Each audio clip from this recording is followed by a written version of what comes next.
Hello students, स्वागत आपका हमारी द रेडी की क्लासेस में। और आज हम टॉपिक कर रहे हैं अपना राजस्थान हिस्ट्री का। और राजस्थान हिस्ट्री के अंदर हम डिस्कस कर रहे थे राजस्थान के प्रमुख शिलालेख। और शिलालेख के अंदर हमने बहुत सारे दो पार्ट्स के अंदर बहुत सारे शिलालेख के बारे में डिस्कस कर लिया था। और आज हम जो नेक्स्ट टॉपिक कर रहे हैं, नेक्स्ट जो शिलालेख कर रहे हैं वो ही हम डिस्कस करेंगे शिलालेख वाले टॉपिक। और उसी के अंदर हम आज हेडिंग लगाएंगे और वो शिलालेख है अपना कौन सा, बिट्ठू का लेख। कौन सा शिलालेख है? बिटुखा लेख के नाम से प्रसिद्ध एक शिलालेख है। बहुत ही इंपॉर्टेंट शिलालेख ये माना जाता है। राजस्थान की जो एग्जाम लगती है, आरपीएससी देख लो या आरएमएसएसबी का जो पेपर लगता है, उसमें सबसे इंपॉर्टेंट टॉपिक माना जाता है। तो बिट्ठू का जो लेख है बेटा, वो 1439 ईस्वी के अंदर 1439 ईस्वी के अंदर इसको लगा दिया गया था। और कहाँ लगा दिया गया था तो सर बता देंगे, पाली के अंदर लगा दिया गया था। ये वही पाली है जहाँ पे सोजत शहर है। और सोजत सिटी किसके लिए फेमस है? मेहंदी के लिए फेमस है, वही पाली शहर है। और बेटा इसके अंदर एक राजा हुए हैं राव सिन्हा। राव सिन्हा की मृत्यु का क्या मिलता है, यहाँ पे वर्णन मिलता है। राव सिन्हा की मृत्यु का क्या मिलता है, मृत्यु की तिथि मिलती है इसके अंदर। राव सिन्हा की मृत्यु की तिथि मिलती है और वो 1273 ईस्वी बताई जाती है। यानी बिट्ठू का लेख लगाया गया कहाँ पे है? पाली के अंदर लगाया गया है। कब लगाया था? 1439 ईस्वी के अंदर। उसके अंदर क्या लिखा हुआ है? उसके अंदर लिखा है कि महाराणा जो राव सिन्हा है वो 1273 ईस्वी में क्या हो गए थे, स्वर्गवासी हो गए थे। उनकी क्या हो गई थी, मृत्यु हो गई थी, है ना। तो ये मिलता है कहाँ पे लिखा हुआ? बिट्ठू के लेख के अंदर लिखा हुआ। बिट्ठू के लेख के अंदर इतनी ही बातें आप याद रख लेंगे, ज्यादा इसके बारे में क्वेश्चन पूछा जाता है नहीं, लेकिन इतनी बातें ही क्या है, ये इंपॉर्टेंट है। क्यों इंपॉर्टेंट है? क्योंकि हम जब हिस्ट्री पढ़ेंगे, राजस्थान के प्रमुख वंश पढ़ेंगे, वहां पे आप राव सेना पढ़ोगे और राव सेना की मृत्यु का एकमात्र जिक्र मिलता है कहां पे? बिट्ठू के लेख में, इसलिए इंपॉर्टेंट बन जाता है।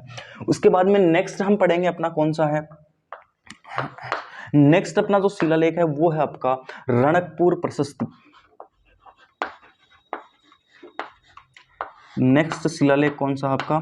रणकपुर प्रशस्ति के बारे में हम पढ़ेंगे। और रणकपुर प्रशस्ति बहुत ही इंपॉर्टेंट प्रशस्ति के अंदर आती है। और कहाँ पे है रणकपुर? तो यही पाली के अंदर लगाया गया है 1439 ईस्वी के अंदर। सेम तिथि और सेम जगह, है ना, सेम टाइम सेम जगह। अगले वो दिन रणकपुर प्रशस्ति लगा दी गई थी। कहाँ पे? पाली के अंदर। सेम टाइम 1439 के अंदर, पाली के अंदर ये क्या गया था। हाँ, अब देखो इस रणकपुर प्रशस्ति के अंदर इंपॉर्टेंट इसलिए बन जाता है क्योंकि यहाँ पे मेवाड़ के राजाओं का क्या मिलता है, मेवाड़ के जो चौहान वंश हुए हैं जिनमें महाराणा प्रताप, जगत सिंह वगैरह पढ़ते हो, उनके अंदर ये इंपॉर्टेंट बन जाता है। क्यों बन जाता है? क्योंकि मेवाड़ के क्या हुए थे, मेवाड़ चौहान वंश के संस्थापक माना जाते हैं जिनका नाम है कालभोज। और उन्हीं को अगर हम पढ़ें इतिहास, अगर कर्नल जेम्स टोड की माने तो वहां पे ये लिखा गया है कि कालभोज और बप्पा रावल एक ही आदमी था। लेकिन रणकपुर प्रशस्ति के अंदर बताया गया है कि कालभोज व बप्पा रावल अलग अलग आदमी है ना। कालभोज और बप्पा रावल को अलग अलग बताया गया है। कौन सी प्रशस्ति के अंदर? आपके रणकपुर प्रशस्ति के अंदर बताया गया है, जो आपकी पाली शहर, पाली जो डिस्ट्रिक्ट है राजस्थान का, वहां पे 1439 ईस्वी के अंदर लगा दिया गया था। तो ये आप याद रख लेंगे कि कालभोज और बप्पा रावल को अलग अलग बताने वाला, ठीक है, अलग अलग बताने वाला प्रशस्ति या लेख कौन सा है? आपका रणकपुर प्रशस्ति या लेख है। उसके बाद में हम देखते हैं कि गुहिल वंश के संस्थापक गुहिल वंश हुआ है, जिसमें हमने पढ़ा था जेतर सिंह, चेतर सिंह और अपने नप्पा रावल वगैरह। तो यहाँ पे लिखा गया है कि जो गुहिल वंश का संस्थापक है ना, गुहिल वंश को नप्पा का क्या बताया गया है? वंश बताया गया। यानी हम बता सकते हैं कि नप्पा के द्वारा ही क्या बना है, पूरा गुहिल क्या हुए हैं, नप्पा के ही पुत्र हुए हैं। तो गुहिल वंश के संस्थापक किसको बताया गया है इसके अंदर? इनडायरेक्टली आपके नप्पा को बताया गया है। साथ में क्या बताया गया है? कालभोज और बप्पा रावल को अलग अलग आदमी बताया गया है।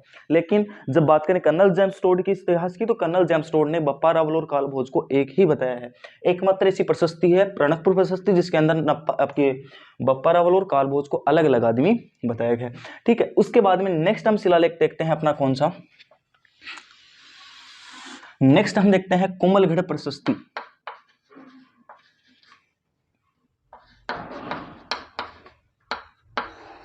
कोमलगढ़ का लेख,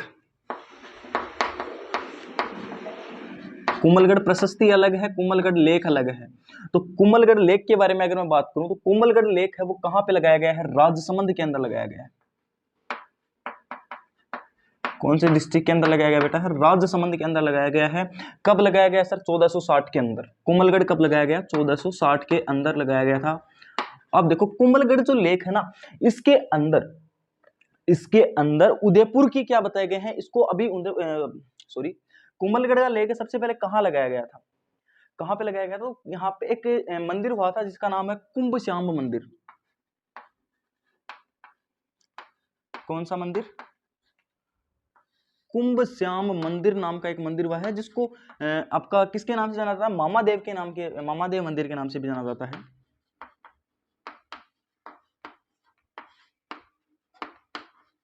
राजस्थान के प्रमुख जब हम मंदिर पढ़ेंगे तब भी वहां पे भी जिक्र करेंगे मामादेव मंदिर का। तो मामादेव मंदिर के नाम से फेमस है, या इसी का दूसरा नाम है कुंभ श्याम मंदिर के अंदर इसको लगाया गया था।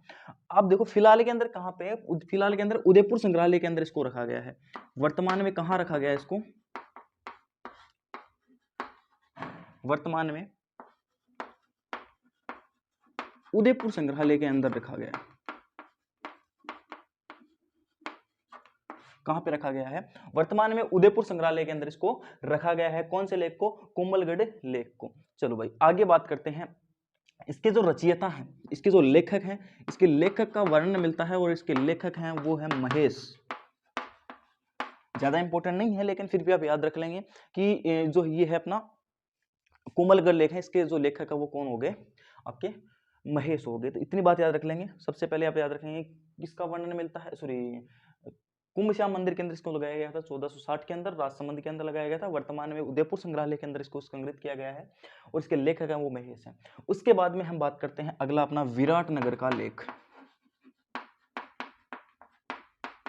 चलो आगे नेक्स्ट स्लाइड पे पढ़ते हैं, इसको जल्दी लिखेंगे आप। अगला जो अपना लेख है वो है विराटनगर का लेख। सर हमने तो नहीं सुना ऐसा कोई नाम। अच्छा चलो, भाब्रू शिला लेख तो सुना होगा। अरे भाब्रू शिलालेख तो सुना होगा, हमने सभ्यता टॉपिक किया था इससे पहले। तो सभ्यता शिलालेख में बताया था कि भाब्रू शिलालेख के 2 पार्ट हुए हैं, जिसकी खोज किसने की है वो भी हमने देखा था वहां पे। तो अगला जो शिलालेख है वो अपना कौन सा है? विराटनगर लेख, या इसी का दूसरा नाम क्या हो जाएगा आपका? भाब्रू शिलालेख।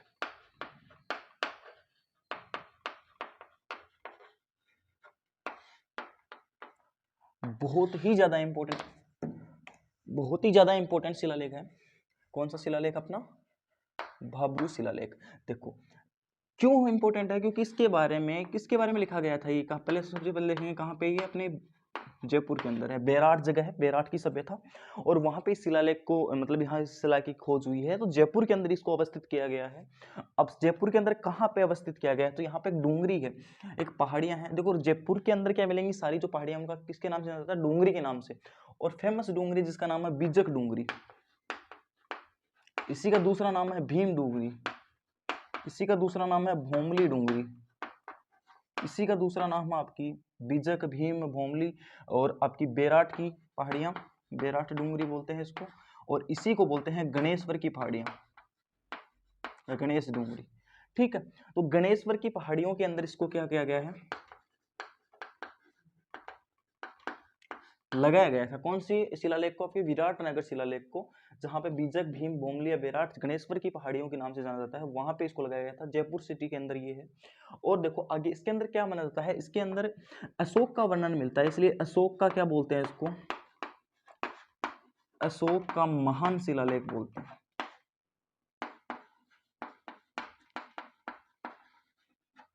अशोक का महान शिलालेख बोलते हैं। कौन से शिलालेख को? आपका विराटनगर शिलालेख या भाब्रू शिलालेख को। अब इसकी खोज किसने की थी? इसकी खोज की थी कैप्टन बट ने। इसकी खोज किसने की थी? कैप्टन बट ने की थी। किसकी खोज की थी? अपने विराटनगर शिलालेख की खोज की थी 1837 ईस्वी के अंदर। कब की थी?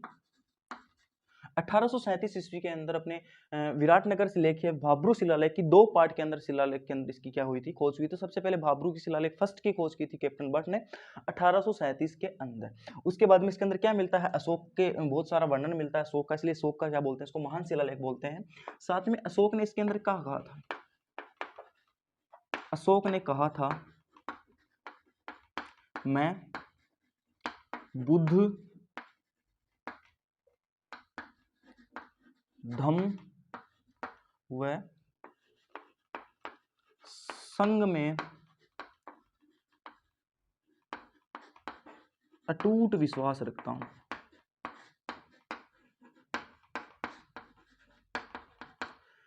तो अशोक ने ऐसा कहा था, यहाँ पे वो इस शिलालेख के अंदर लिखा गया है। अशोक ने कहा था कि मैं बुद्ध धम्म व संघ में अटूट विश्वास रखता हूं। ऐसा उल्लेख किस में मिलता है, अपने भाब्रू शिलालेख के अंदर मिलता है। चलो भाई आगे देखते हैं कहाँ। अच्छा, एक और इसकी भाषा, इसकी लिपि पूछी जाती है।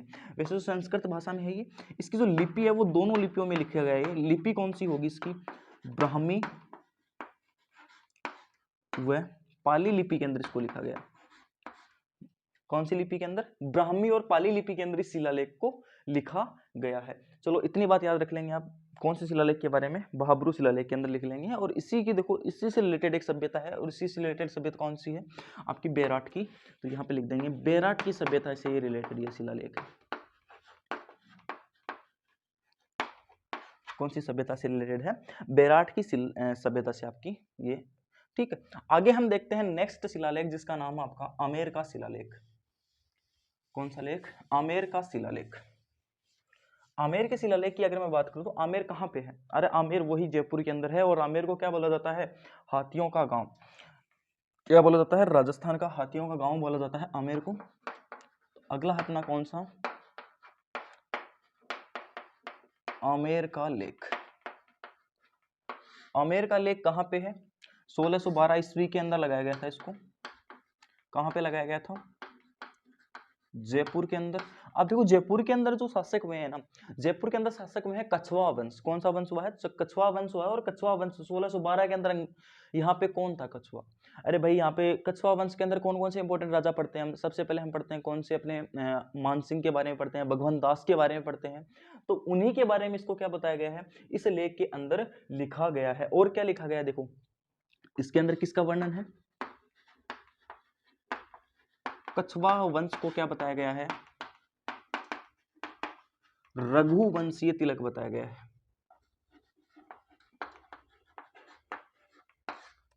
रघुवंशीय तिलक बताया गया है।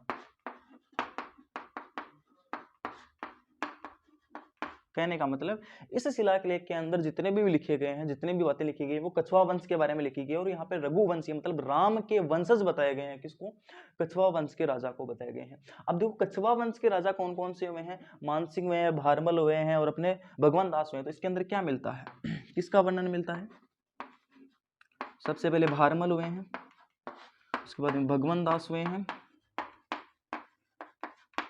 और उसके बाद में अपने कौन हुए हैं, मानसिंह का क्या मिलता है, उल्लेख मिलता है। अब देखो जो मानसिंह थे ना, मानसिंह कौन थे, अकबर के साले साहब थे भाई। अरे भाई जो अपने कछवा वंश हुए हैं अपने जयपुर के, उन्हीं की, मानसिंह की तो बहन थी भगवंत दास की बेटी जोधाबाई, उसकी शादी हुई थी किसके साथ, अकबर के साथ। आपने पढ़ा था मुगलों के अंदर। तो वो मानसिंह के साथ साथ, अगर यहाँ पे अगर राजस्थान से उनके रिलेशन है भाई, अकबर आप जीजो, जयपुर के राजा को जीजो, तो जीजो को वर्णन तो 100% मिलना चाहिए। तो जीजो का वर्णन मतलब यहाँ पे जहांगीर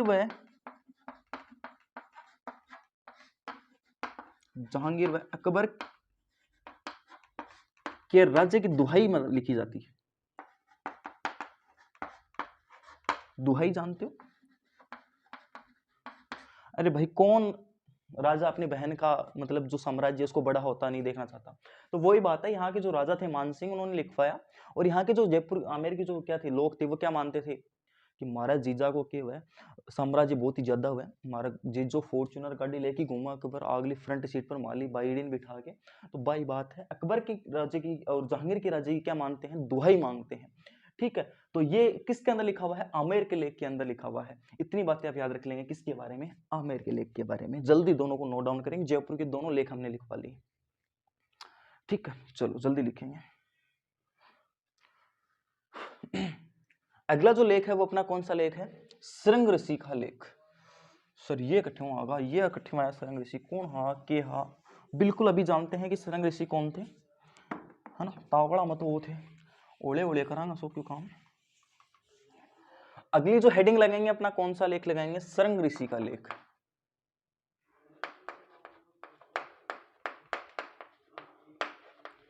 कौन सा लेख? श्रृंग ऋषि का लेख। अब श्रृंग ऋषि कौन थे इसके बारे में थोड़ा सा हम जान लेते हैं। ऐसा बताया जाता है कि श्रृंग ऋषि कौन थे उसके बारे में ऐसा बताया जाता है कि जब दशरथ थे ना, दशरथ कौन थे? दशरथ रामायण से रिलेटेड है। दशरथ राम के पिताजी थे। अब दशरथ को क्या हुआ था? बहुत लंबे टाइम तक क्या नहीं हुआ था? बेटा नहीं हुआ था। ठीक, तो बेटा नहीं हुआ था, तो जो अपने दशरथ जी थे उन्होंने क्या करवाया कि यज्ञ करवाया, है ना? पुत्री जो यज्ञ करवाया था, और उसमें ऐसा होता था कि जो भी ऋषि इस यज्ञ को करवाता था, उस ऋषि की जो मतलब जो जितने भी जो उसने पुण्य किए थे वो क्या हो जाते थे? नष्ट हो जाते थे। ठीक है, तो ऐसे यज्ञ में पार्टिसिपेशन मतलब भागीदारी कोई भी अपने जो ऋषि थे वो लेना नहीं चाहते थे। लेकिन शांता एक हुई है, शांता रानी हुई है, उनके कहने पे शरंग ऋषि ने क्या किया था? इस यज्ञ में भाग लिया था। और शरंग ऋषि वही हैं जिन्होंने आशीर्वाद की वजह से उन्होंने इस यज्ञ में क्या बनाई थी? खीर बनाई थी। और उस खीर को पीने से जो दशरथ की तीनों रानियां थी, उनको 3 बेटे हुए थे, जैसे आप जानते हो राम, भरत वगैरह, तो उनसे क्या हुई थी? तीनों रानियों को क्या हुआ था? पुत्र हुआ था दशरथ की। तो वो इस शरंग ऋषि हैं। तो शरंग ऋषि का जो मतलब मंदिर है, शरंग ऋषि का मंदिर आपके उदयपुर शहर के अंदर है। शरंग ऋषि का मंदिर कहाँ पे है? इनका मंदिर कहाँ पे है? उदयपुर के अंदर। अब जाहिर सी बात है, अगर उदयपुर के अंदर मंदिर है तो शरंग ऋषि ने तो नहीं लिखवाया हुआ, किसी राजा ने लिखवाया हुआ। तो उस राजा का नाम था महाराजा मोकल। मोकल राजा ने इसको बनवाया था। और मोकल राजा ने की पत्नी की क्या हो गई थी? देहांत हो गया था। इसकी पत्नी का क्या हो गया था? देहांत हो गया था।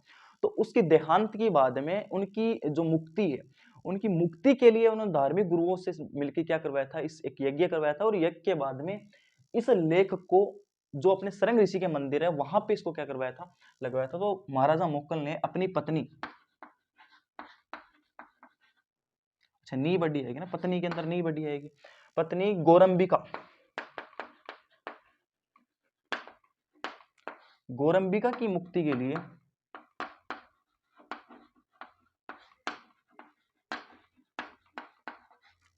लिए श्रृंग ऋषि कुंड में,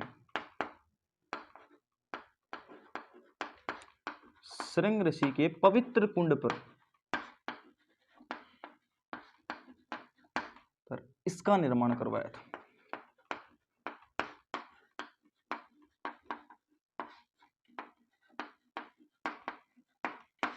ठीक है, मेवाड़ के राजा हुए हैं मोकल, उनके बारे में मेवाड़ के इतिहास के अंदर पढ़ेंगे तो बहुत ही इंपॉर्टेंट राजा है मोकल। तो उस टाइम पढ़ेंगे हम थोड़ा सा। मोकल ने अपनी पत्नी कौन थी? गोरंबिका की मुक्ति के लिए क्या करवाया था? ये एक श्रृंग ऋषि के कुंड के ऊपर पवित्र मतलब पवित्र कुंड का निर्माण करवाया था। और वहीं पे ये क्या लगवाया था? ये लेख लगवाया था।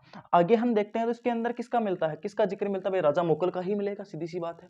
ठीक है, हाँ अब देखो 1428 ईस्वी के अंदर, 1428 ईस्वी के अंदर इसके जो रचयिता थे उनका नाम था कविराज। इसके रचयिता कौन थे? कविराज वाणी व्यास। इसका जो लेखन है, इसके रचयिता हैं वो कौन थे? कविराज वाणी व्यास योगेश्वर, इसके रचयिता हुए हैं।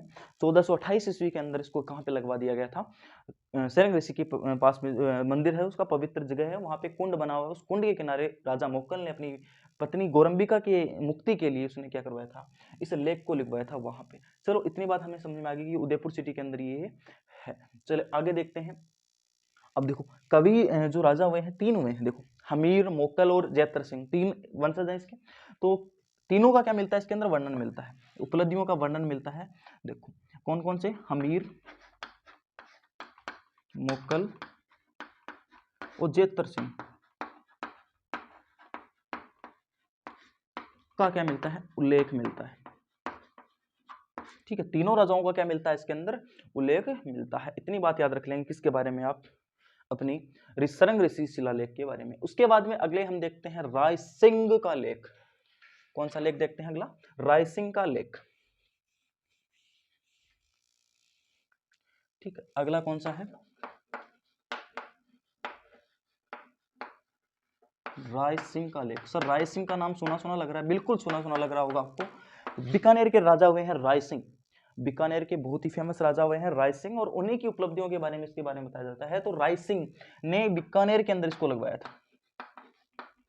कहां पे लगवाया था, रायसिंह ने कहां पे लगवाया था इसको, बीकानेर के अंदर लगाया था। और कब लगवाया था, 1594 ईस्वी के अंदर, 1594 ईस्वी के अंदर। अब देखो जयपुर के सॉरी बीकानेर के राजा कौन हुए हैं, रायसिंह, और रायसिंह ने ही क्या करवाया है, इस का निर्माण करवाया है, इस लेक का निर्माण करवाया है। अब देखो क्या होता है, जैसे ही जूनागढ़ का किला, बीकानेर के अंदर जूनागढ़ का किला है, कौन सा किला, जूनागढ़ के किले का क्या मिलता है इसके अंदर, वर्णन मिलता है। तो दुर्ग निर्माण का क्या मिलता है, वर्णन मिलता है। और कौन सा दुर्ग था, जूनागढ़ का किला था। जूनागढ़ इसलिए इसको कौन सी लेक भी बोलते हैं, इसको बोलते हैं जूनागढ़ का लेक भी बोलते हैं, और क्या बोलते हैं, बीकानेर का लेक भी बोलते हैं। इसके दोनों उपनाम हैं, जूनागढ़ का लेक और बीकानेर का लेक। कौन से राजा ने करवाया था, जयपुर के सॉरी बीकानेर के राजा थे, बीकानेर के राजा रायसिंह ने इसका क्या करवाया था, निर्माण किया। तो यहाँ पे क्या मिलता है, तो बीकानेर के जो चौहान वंश हैं उनमें से रायसिंह एक राजा हुए हैं, और जो रायसिंह के तक के शासकों को क्या मिलता है इसके अंदर, वर्णन मिलता है। रायसिंह तक के काल के राजाओं का वर्णन मिलता है।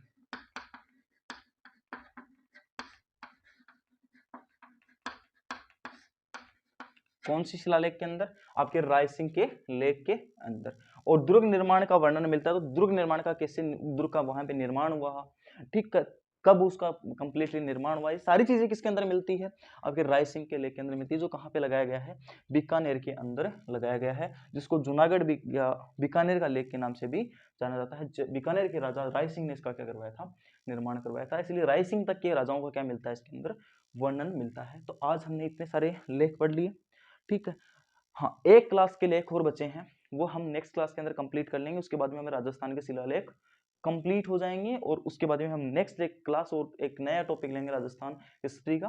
वो देखते हैं हम राजस्थान के किसान आंदोलन ले या फिर जनजातीय आंदोलन, उनमें से एक शिलालेख एक टॉपिक लेते हैं, ठीक है। और नेक्स्ट क्लास जल्दी आएगी। अगर ये क्लास पसंद आई है तो इसको लाइक कर दें, चैनल को सब्सक्राइब कर दें, और ज़्यादा से ज़्यादा इसको शेयर कर दें। और नेक्स्ट क्लास आने वाली है जल्दी, तब तक के लिए थैंक यू।